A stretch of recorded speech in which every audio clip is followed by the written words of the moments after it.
अब इस 26 क्वेश्चन में आइए बेटा, देखते हैं 26 क्वेश्चन में कह रहा x litre of N2 at STP contains इतने मॉलिक्यूल्स।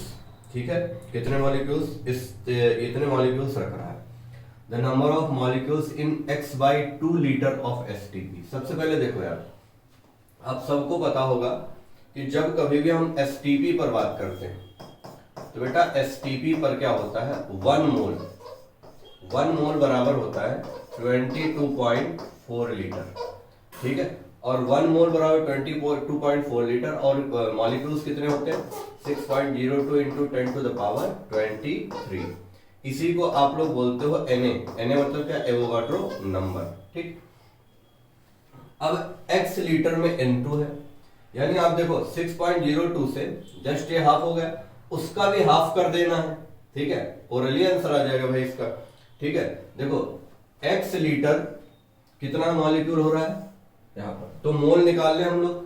मोल क्या आ जाएगा, मोल बराबर आप देखिए, मोल बराबर आ जाएगा यहां पर 3.3 into 10 to the power 22 divided by कितना हो जाएगा 6.02 या 6 इंटू 10 टू द पावर कितना करने 23 करने। ये चला जाएगा ऊपर तो हो जाएगा -1। ये कितना आ जाएगा 1/2। 1/2 को हम लोग क्या लिख सकते हैं 0.5 इंटू 10 टू द पावर कितना हो जाएगा -1, यानी ये आ जाएगा आंसर 0.05। ये क्या आ गया, मोल आ गया। ठीक है, इसमें कितना वॉल्यूम होगा ये हम पता कर ले। देखो ना, इसमें इतना मोल आया तो मतलब कि 3 into 10 to the power 22 molecules में x लीटर इतना वॉल्यूम आ रहा है। बात समझे ना, x लीटर। क्लियर? तो अगर हम वॉल्यूम निकालना चाहें तो वॉल्यूम हमारा निकल आएगा। वॉल्यूम कितना निकल आएगा, आराम से निकाल सकते हो। देखो कैसे वॉल्यूम निकलेगा, 1 मिनट के लिए ध्यान से देखिएगा। यहां पर वॉल्यूम कुछ इस तरीके से निकलेगा, अगर हम लोग निकालना चाहें यहां पर तो वॉल्यूम निकल आएगा। मोल हमारे पास में है बेटा, मोल हमारे पास में कितना है 0.05, यही तो है ना। देखो 0.05 मोल, राइट, ये इतना मोल है। तो आपको पता है, आप चाहते तो ये रिलेशन निकाल सकते थे, volume upon 22.4 is equal to number of particles divided by Avogadro constant. ये भी रिलेशनशिप आप निकाल लेते तो इससे वॉल्यूम पता चल जाता। ठीक है, तो यहां पर 22.4 है, नंबर ऑफ पार्टिकल्स दिए गए, वॉल्यूम निकल आएगा, यानी x लीटर का मान आपको पता चल जाएगा। फिर x/2 बोला गया है। ठीक है, x/2 जो है, अब देखो यहां पर ये कितना आया, ये आ गया है तुम्हारा 0.05। एग्री? तो v upon 22.4 is equal to 0.05। इसको आप चाहो तो ऐसे भी तो लिख सकते थे 1/2 इंटू 10 टू द पावर -1। ये इधर मल्टीप्लाई करने आ जाओ, कितना आ जाएगा v is equal to 1/2 into 10 to the power -1 into 22.4। 2 से चला जाएगा 11.2, यानी ये हो जाएगा कितना बेटा 1.12 लीटर। ये आ गई x की वैल्यू। अब इसका जस्ट हाफ करके हमें क्या निकालना है, ये अब आ गया तो नंबर ऑफ पार्टिकल्स में निकाल दो। अब ये आ गया बेटा कितना, यहां पर x की वैल्यू इतनी आ गई है। ठीक है, x की वैल्यू आ गई, ये जो वैल्यू आई है किसकी आई है बेटा, x की आ गई है। ठीक, अब क्वेश्चन में कह रहा है x/2 litre of ozone will be, x/2 litre of ozone, x/2 litre of ozone, यानी कि ये जो वॉल्यूम आया है तुम्हारा, ये जो वॉल्यूम आया है इसका हाफ कर देना है, और हाफ करके तब हमें क्या निकालना है, यहां पर पार्टिकल्स निकालना है। ठीक है, तो ये आया x, तो अब क्या करेंगे x/2 यानी 1.12 डिवाइडेड बाई 2, ये तो आ जाएगा ना। क्लियर है, 0.56 आएगा। ये कितना आ जाएगा 0.56, ये आ गया। कैसे करके देख लो, ये आ जाएगा 2 पंचे 10.5, एक हुआ 2 हुआ 0.56 आ गया। ये आ गया लीटर, यानी अब ये आ गया तुम्हारा x/2। अब मुझे क्या करना है, पार्टिकल निकालना है। तो पार्टिकल निकालने के लिए क्या कर दें, 0.56 litre divided by 22.4 is equal to number of particle, ठीक है, डिवाइडेड बाई कितना हो जाएगा, एवोगाड्रो नंबर यानी Na 6.02 into 10 to the power 24। Number of particle के लिए Na से मल्टीप्लाई कर दो, 0.56 divided by 22.4 into 6.02 into 10 to the power 23, यही आ जाएगा क्या, नंबर ऑफ पार्टिकल्स, ठीक है, नंबर ऑफ पार्टिकल्स। क्लियर। अब बस नंबर ऑफ पार्टिकल, इसको जब सॉल्व करेंगे तो ये अप्रोक्सीमेटली आ जाएगा, मैं बता देता हूं, 1.5 इंटू 10 टू द पावर 22 के लगभग आ जाएगा। ये है, सॉल्व करने पर यही आएगा, ठीक है। ये सेकंड ऑप्शन है, मैच कर रहा है, राइट। एनसीईआरटी के पेज से क्वेश्चन आया था, इसको कर लेंगे, कोई डाउट हो तो जरूर बताना। नेक्स्ट आ जाओ बेटा, अगला क्वेश्चन है तुम्हारा, कौन सा है, इफ H2SO4 आयनाइजेस, ठीक है, H2SO4 आयनाइज हो रहा है और आयनाइज होकर के हमें क्या दे रहा है, हमें दे रहा है H3O+ यानी H+ दे रहा है और H2। तो देखो यहां पर आप देख रहे हो तो 2H+, आप ऐसे तोड़ोगे ना H2SO4 को, H2SO4 जब टूटेगा तो आ जाएगा 2H+ और SO4 2-, ये हो गया। यहां पर टोटल नंबर ऑफ आयंस कितने हो गए बेटा, 3। If H2SO4 ionises as H2SO4 then total number of ions produced by 0.1 mole of H2SO4। बड़ा ही आसान है, देखो ऐसे समझो, 1 मोल H2SO4, 1 मोल H2SO4 प्रोड्यूसेस कितने, 3 मोल आयन, 3 मोल आयंस। कैसे 3 मोल, 2H+ और 1 SO4, ठीक, क्लियर। तो यहां पर 0.1 मोल से पूछा, 0.1 मोल H2SO4 प्रोड्यूसेस कितना हो जाएगा, 0.3 मोल आयंस हो जाएगा। 1 से अगर 3 है तो 0.1 से 0.3 हो जाएगा, लेकिन यहां नंबर पूछेगा तो अब 0.3 को मल्टीप्लाई कर दो एवोगाड्रो नंबर से, ठीक है। तो यहां पर क्या आ जाएगा, आयंस बराबर 0.3 into 6.02 into 10 to the power 23, ये हो जाएगा 18 यानी 1.8 के लगभग आ जाएगा, ठीक है। आंसर आ जाएगा इसका कितना, 1.8 इंटू 10 टू द पावर 23 हो गया। फोर्थ ऑप्शन करेक्ट हो जाएगा 27 का। एग्री। इस तरीके से देखो कितना आसानी से बेसिक पॉइंट पर ये क्वेश्चन है। आ जाओ नेक्स्ट वहीं पर है 28th क्वेश्चन। ओके बेटा, 28th क्वेश्चन। 28th क्वेश्चन में क्या है, चलो जरा देख लेते हैं कि 28th क्वेश्चन में हम लोग देख रहे हैं 4 gram of caustic soda NaOH, molar mass दिया गया 40, contains same number of sodium ions present in. इसका मोलर मास 40 होता है, 4 ग्राम आपको दिया गया, तो इसका मोल बताओ कितना होगा। देखो NaOH का मोल हम लोग निकालने जा रहे हैं, तो NaOH का मोल आ जाएगा 0.4 नहीं 4 है, 4 ग्राम डिवाइडेड बाई 40, 4/40 आ गया 1/10, 1/10 का मतलब कितना आ गया 0.1 मोल NaOH आया, ठीक है।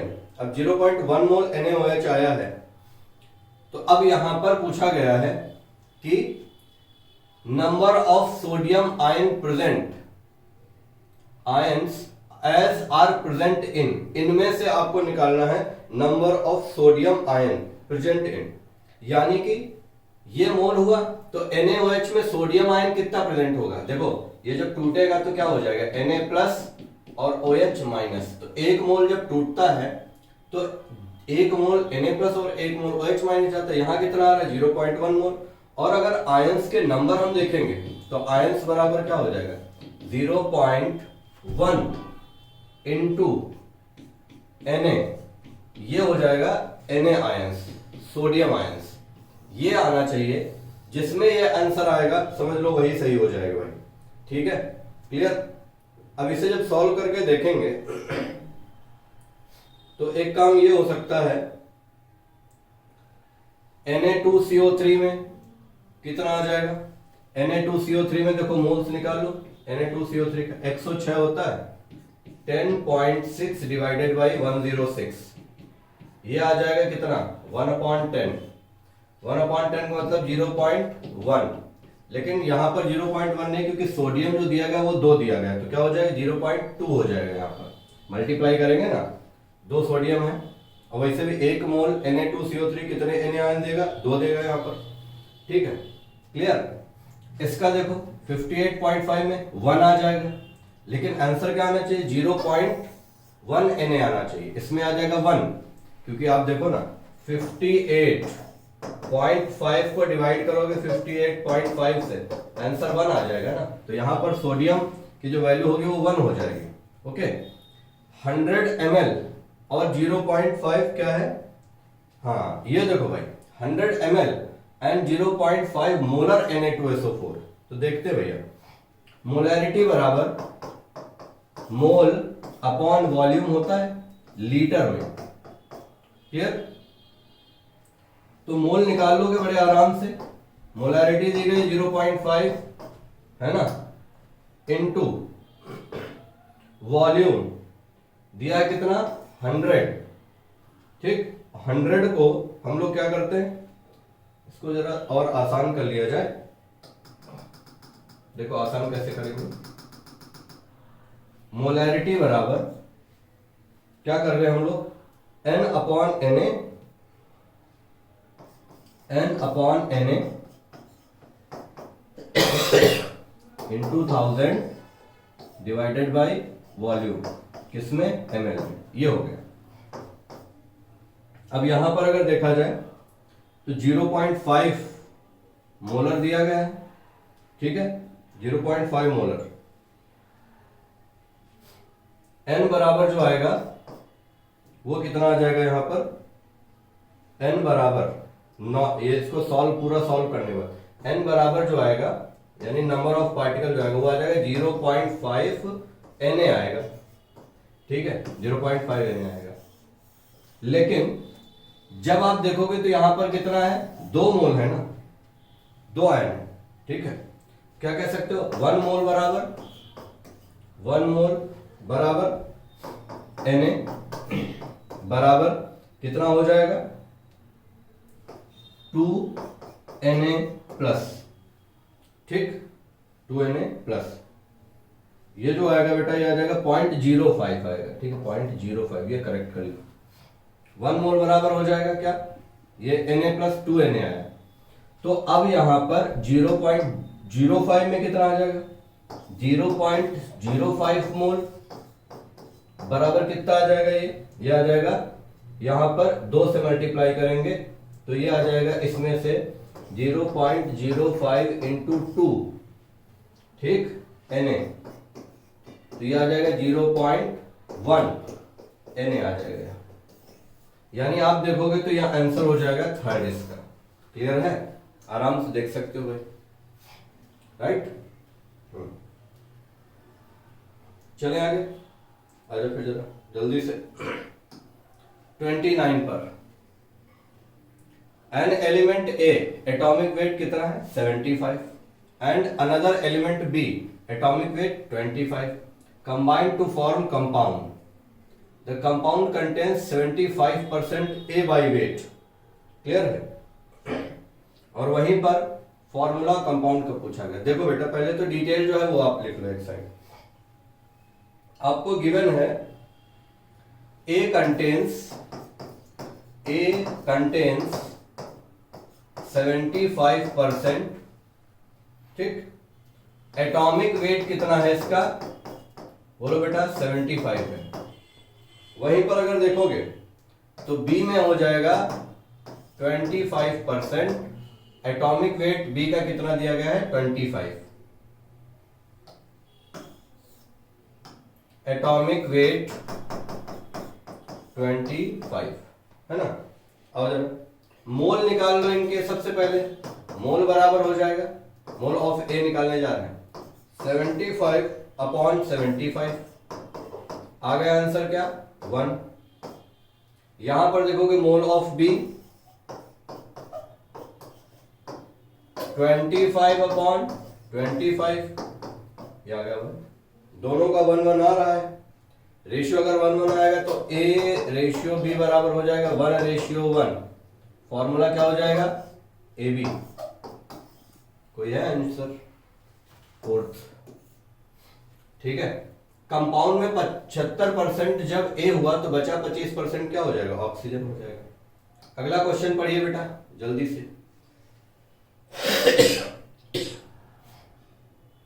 अगला क्वेश्चन जो कह रहा है लेखक वो ये है, यहां पर question number 30। What weight of HNO3 is needed to convert 5 gram of iodine into iodic acid according to solution। ठीक है। आयोडीन के 5 ग्राम को कन्वर्ट करना है किसमें बताओ बेटा, आयोडिक एसिड।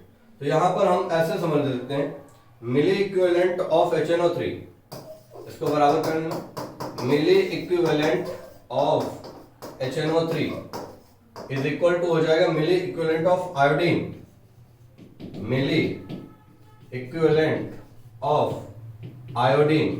ठीक, आयोडीन। अब बताओ HNO3 का मिली इक्विवेलेंट हम लिख लेते हैं, वेट अपॉन इक्विवेलेंट वेट 63 हो जाएगा इनटू 1000 मल्टीप्लाई कर देंगे 1000 से तो मिली इक्विवेलेंट आ जाएगा। इसका क्या हो जाएगा बेटा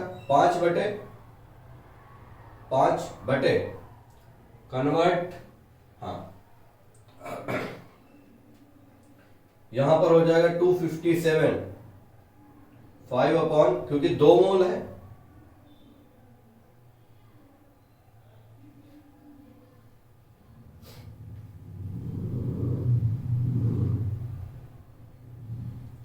ठीक। मिली इक्विवेलेंट ऑफ आयोडीन है HiO3, तो ये हो जाएगा क्या 5 ग्राम अपॉन कितना हो गया 254/10 इंटू कितना हो जाएगा ये 1000।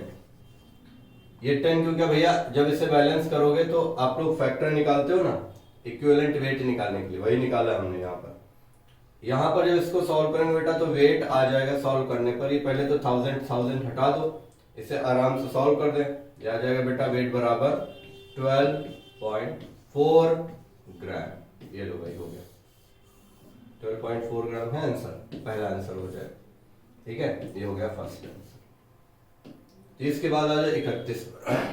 1 ml of water contains 20 drop, then the number of molecules in a drop of water. Number of molecules in a drop of water बताना। देखो वाटर के केस में जो वॉल्यूम ml में होता है वही क्या होता है वेट जो होता है वो ग्राम में हो जाता है।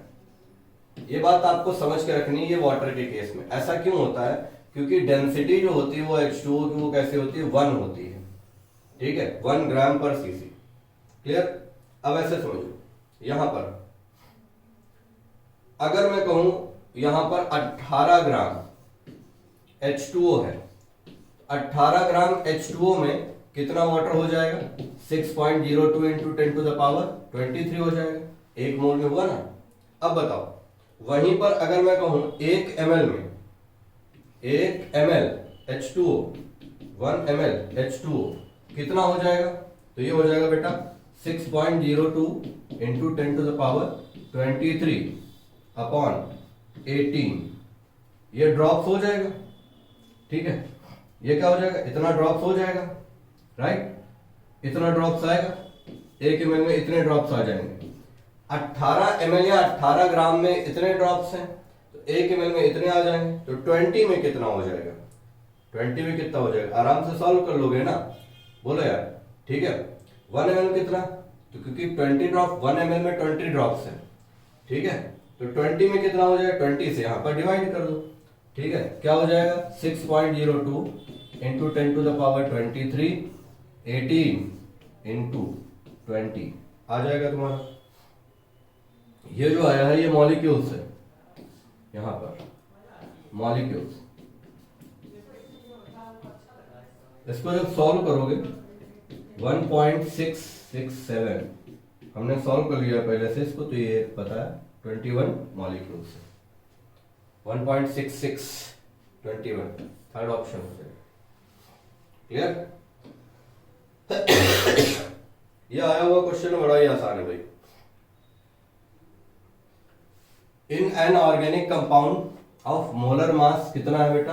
108 ग्राम पर ml है, ग्राम पर मोल है। हाँ, मोलर मास ग्राम पर मोल।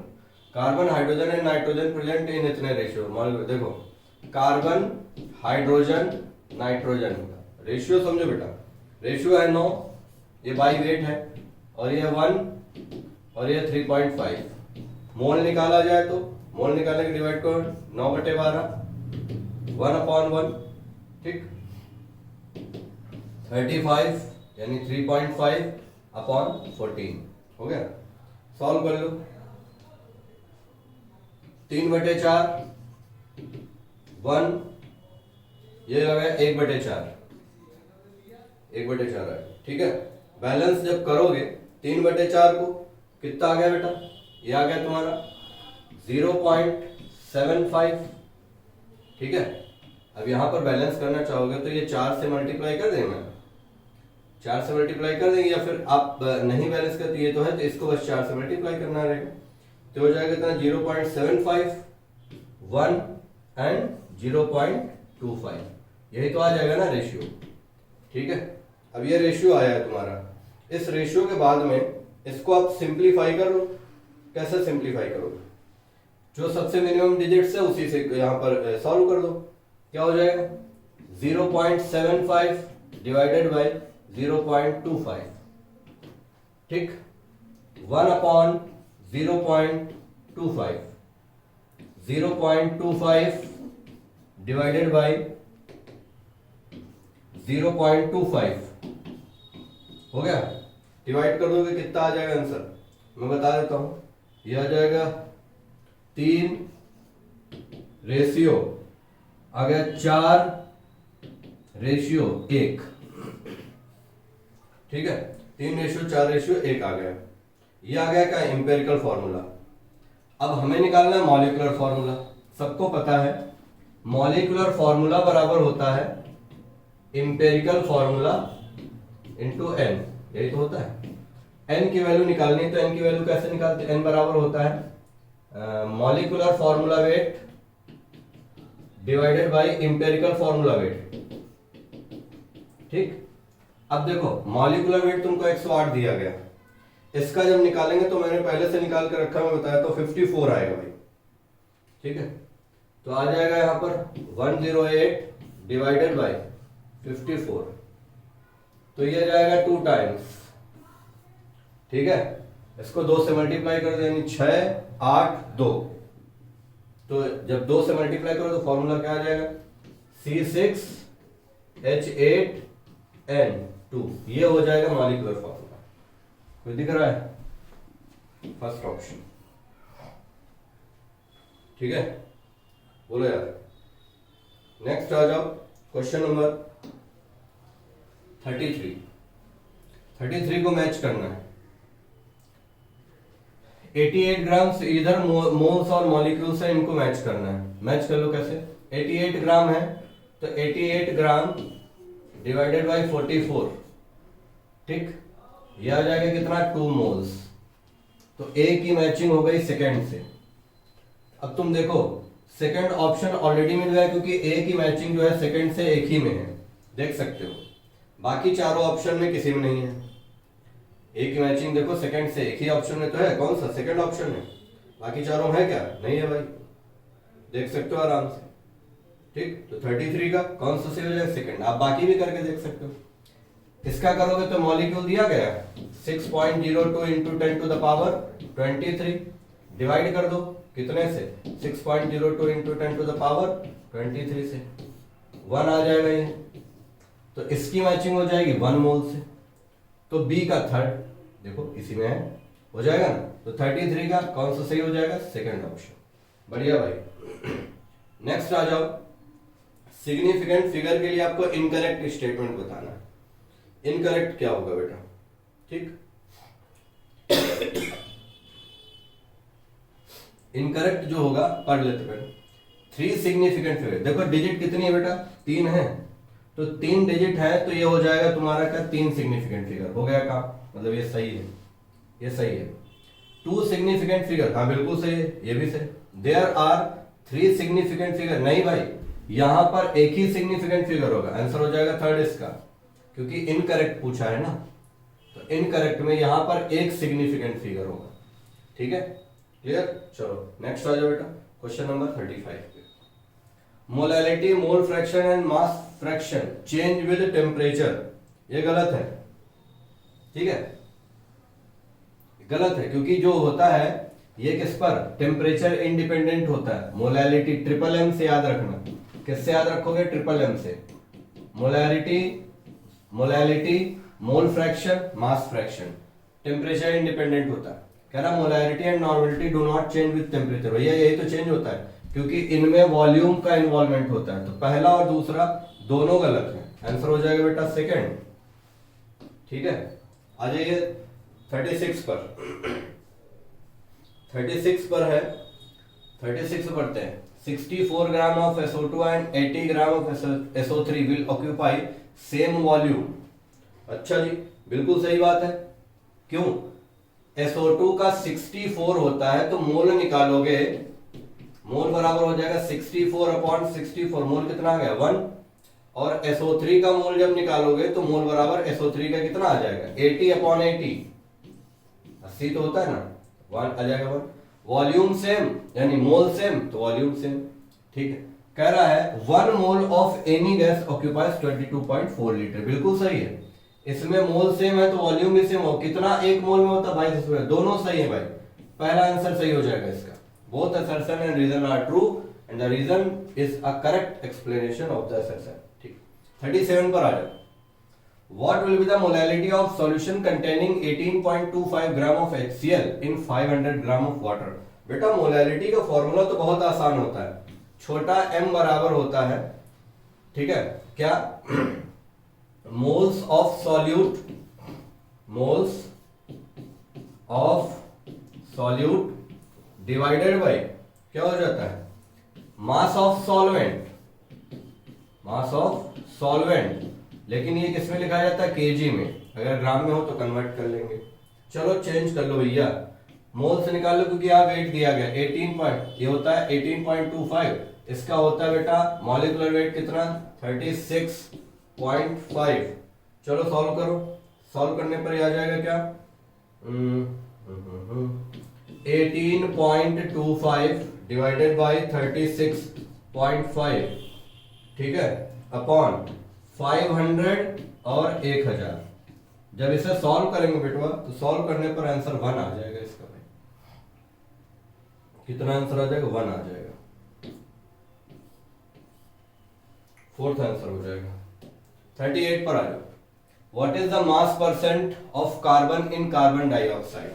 देखो बेटा carbon dioxide, percentage of carbon जो होगा कार्बन डाइऑक्साइड में कितना होता है, बहुत आसान है बेटा, 12, एक कार्बन CO2 में देखा जाए तो ये कितना होता है 12 ग्राम होगा ना, एक मोल है, तो 12/44 गुणे 100 हो गया। देखो सॉल्व कर दो, आंसर बड़े आराम से आ जाएगा, 27.27% आता है आंसर, कोई सेकंड ऑप्शन करेक्ट हो जाएगा।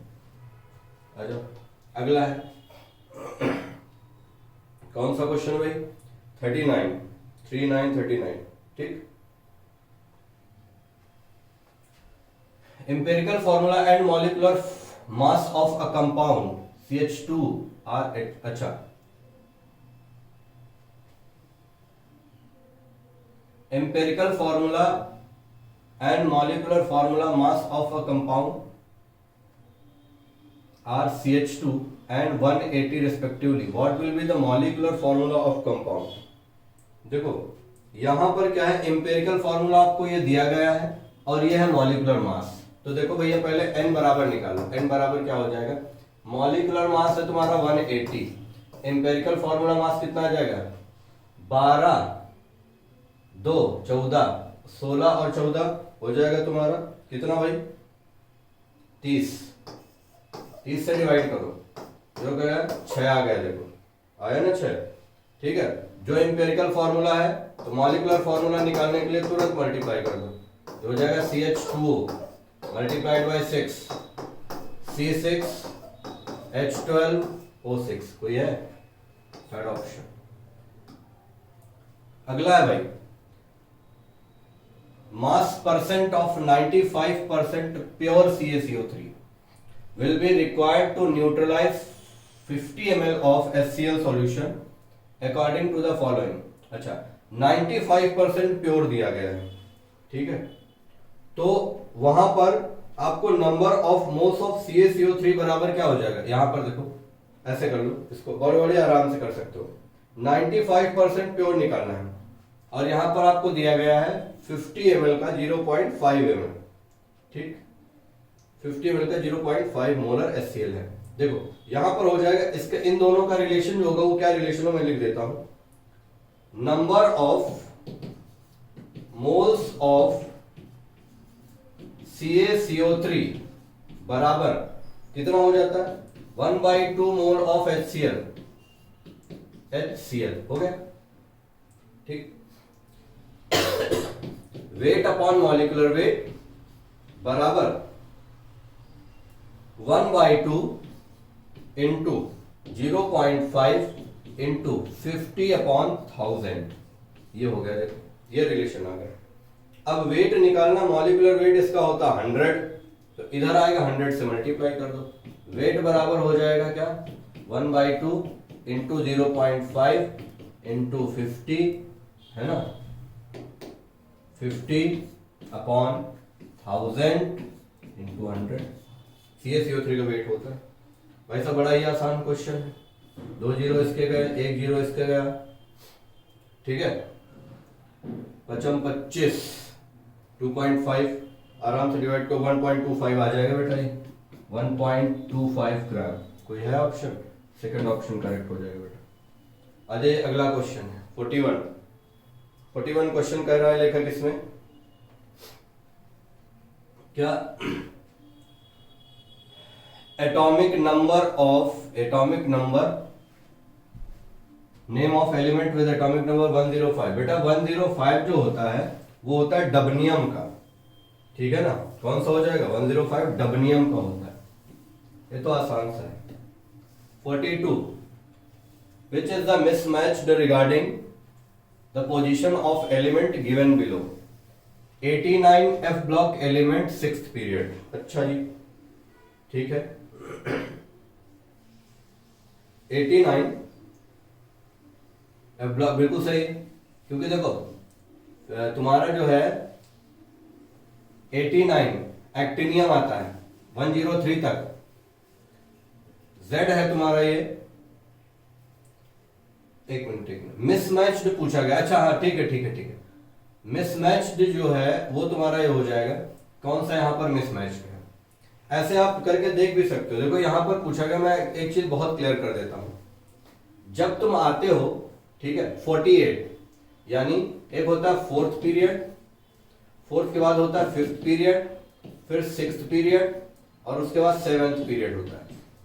तो 4th पीरियड जब आते हैं तो यहां पर आता है 21 से 30 और ये आता है बेटा तुम्हारा 39 से 48, उसके बाद में यहां पर आ जाएगा 48 है 9 जोड़ा 57 से 71 तक का, और फिर 72 से 80 तक यहां पर होता है कौन सा, और ये जो है ये तुम्हारा हो जाएगा 80 है, तो ये पहला हो जाएगा 89 से 103 तक तुम्हारा, ठीक है, राइट, और उसके बाद में 104 से 112 तक का ये है, क्लियर, ये हो गया। देखो भाई जी, तो यहां पर पहली बात अब तुम्हारे सामने देखो बहुत अच्छी बातें आ गई, ये क्लियर हो जाएगा कि एफ ब्लॉक कहां पर है। 89 वाला किस में होना चाहिए, 6th पीरियड में होना चाहिए या 7th पीरियड में? देखो ये है 7th में होना चाहिए, 89 यहाँ पर है, खत्म बात, कोई दिक्कत नहीं, यानी ये पहला मिसमैच्ड है। 100 वाला एफ ब्लॉक 7th पीरियड बिल्कुल सही है, ये सही है, ठीक है। 115 डी ब्लॉक कौन सा हो जाएगा, 112 तक है, डी ब्लॉक 7th पीरियड, भैया 115 वाला जो जाएगा वो पी ब्लॉक में जाएगा, तो आंसर हो जाएगा किसमें, क्योंकि मैंने बताया था 100 से जब ऊपर डिजिट है तो दो जो होती हैं 15 यानी 1 और 5, 15वां ग्रुप नाइट्रोजन फैमिली, ये हो जाएगा, ठीक है। अगला क्वेश्चन, ये स्टेटमेंट देखिए जरा, ठीक, राइट, देख लो भाई जल्दी से देख लो, कोई दिक्कत की बात नहीं है यहाँ पे। Question number 43, electric charge same नहीं होता भाई, नॉट करेक्ट है। आइसो इलेक्ट्रॉनिक में नंबर ऑफ इलेक्ट्रॉन सेम होते हैं, इलेक्ट्रिक चार्ज जरूरी नहीं सेम हो, तो थर्ड आंसर हो जाएगा इसका भाई। आ जाओ 44 पर, correct order of ionic radii, जितना ज्यादा नेगेटिव चार्ज उतना बड़ा साइज, क्या हो जाएगा, P3 S2 minus Cl minus Ca2 plus, ये किसके लिए होगा, आइसो इलेक्ट्रॉनिक के लिए होगा, जितना ज्यादा आइसो इलेक्ट्रॉनिक के लिए जितना ज्यादा नेगेटिव चार्ज उतना बड़ा साइज, कोई मिल रहा है भाई, ये हो जाएगा थर्ड ऑप्शन, ठीक है। आ जाओ 45 पर, correct order of electron affinity, chlorine fluorine bromine iodine, third option, ये तो याद करने वाला क्वेश्चन है, लर्निंग वाला, आराम से बता लीजिएगा।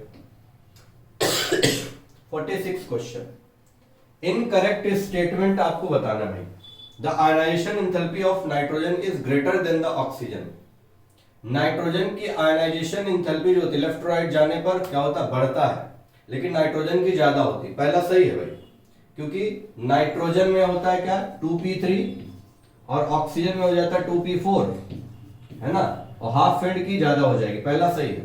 Electron affinity of fluorine is greater then that of chlorine, गलत है, सेकंड ऑप्शन, ठीक है, मिल गया, खत्म बात, आगे बढ़ो। आ जाओ बेटा 47 में, a neutral atom A is converted to A3+, अच्छा A से A3+ में जा रहा है, अब ये जनरल है यार, ये तो बहुत आसान क्वेश्चन है भैया, E3 ज्यादा होगा, फिर E2 से ज्यादा E3, फिर E1 से ज्यादा E2, फर्स्ट ऑप्शन करेक्ट होगा यार, जैसे जैसे आप इलेक्ट्रॉन निकालते जाते हो आयनाइजेशन एनर्जी बढ़ती जाती है। 48, generally the first ionization enthalpy increases along the period but there is some exceptions, पहली आयनाइजेशन एंथैल्पी जो है, एक्सेप्शन किसके किसके बीच में होता है, एक तो नाइट्रोजन और ऑक्सीजन के बीच में होता है, the one which is not an exception is, अच्छा एक्सेप्शन जो होता है बेरिलियम और बोरॉन में, नाइट्रोजन और ऑक्सीजन में, लेकिन यहां पर क्वेश्चन पूछा गया बेटा किसमें नहीं होगा, ठीक है, राइट, तो सोडियम और मैग्नीशियम में नहीं होता, मैग्नीशियम एल्यूमिनियम में होगा।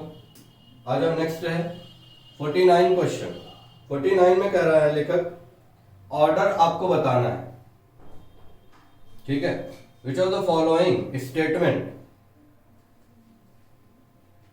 Is correct, delta H3 is more negative than H1H2, ये भी सही है भाई, ठीक है। अच्छा उसके बाद में कह रहा है H1 is less negative, H1 जो है वो लेस नेगेटिव है किससे, H2 से, ये भी सही है, H1 H2 और H3 नेगेटिव है, H4 पॉजिटिव, बिल्कुल सही, क्योंकि जितना ज्यादा नेगेटिव लेता जाएगा उतना ज्यादा डेल्टा H यानी इलेक्ट्रॉन एफिनिटी जो एंथैल्पी होगी वो पॉजिटिव होगी, भैया सारे सही है, फोर्थ ऑप्शन हो जाएगा इसका। नेक्स्ट आ जाओ, ये 50th क्वेश्चन है, ठीक, इसको पढ़िए जरा, ये डायग्राम दिया है थोड़ा नए तरीके, diagram given below is a part of the skeleton of the periodic table in which element are indicated by the letter which are not their usual symbol. यहां पर अगर देखोगे A B C D E F D 52 दिया गया है, ठीक है, यहां पर कह रहा है B exist in a liquid state, B exist, हाँ बिल्कुल सही भाई, B जो है ब्रोमीन की बात कहा गया, नहीं, लिक्विड स्टेट है ना। एक मिनट,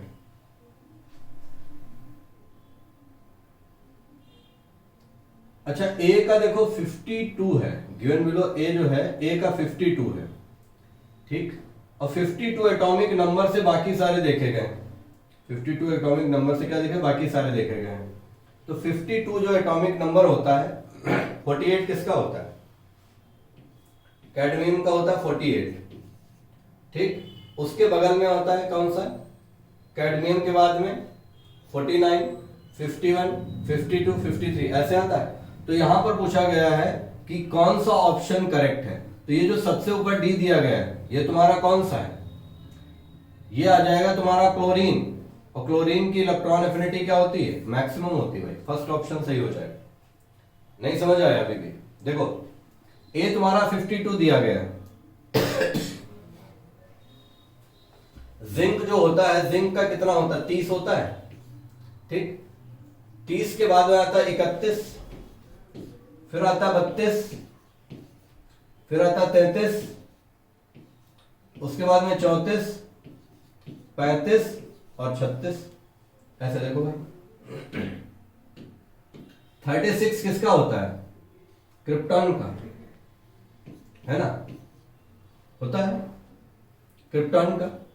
अरे 2, 10, 18, 36, तो 18 होता है ऑर्गन का, क्रिप्टन 35 हो जाएगा ब्रोमीन का, समझो बात को। उसके बाद में क्या हो जाएगा 34, ब्रोमीन से एक पहले आ जाओ,